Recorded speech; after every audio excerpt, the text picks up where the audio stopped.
It's a little hot out here. It's a little dry too.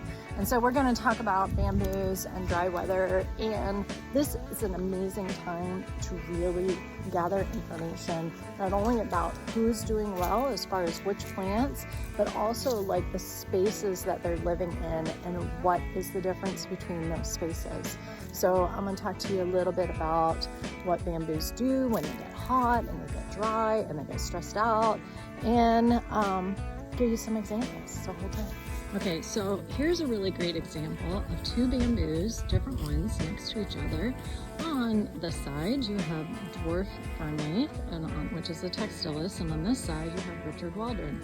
Now, when a bamboo leaf is flat and open like this, it is not in need of anything in particular.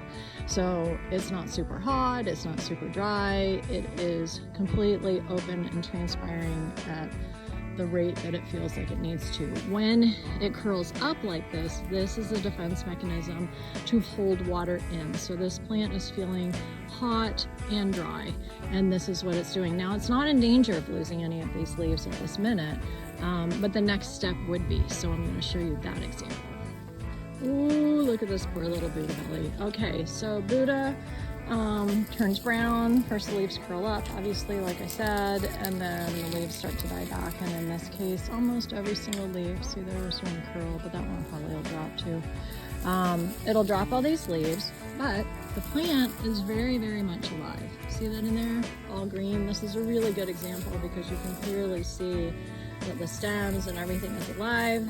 It's gonna lose the leaves, and then it'll leaf back out as soon as it has enough water to support it. This example is another one. Bamboos can turn brown like that one, which is a vulgaris, Bambusa vulgaris, and that happens to be Buddha belly. This one is Sudasasa, and then this one turns like a blue-green when it dries out.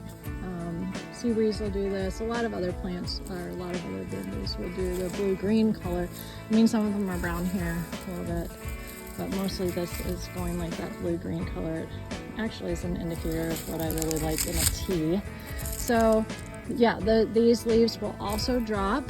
You can see here it's got a couple of leaves that it's gonna hold on to. So, you know, it tries to keep as many leaves as possible, but also tries to balance the act of like what's gonna kill the plant. And so if it can get rid of the leaves and hold on to the stems and the culm, the next step after that would be that it'll start dying back from the tips. So tip of the top and from the edge coming in, and then it'll die back to the base, and then from there it'll die to the roots. So those are in extreme conditions. So it's got a few stages before it will actually completely die.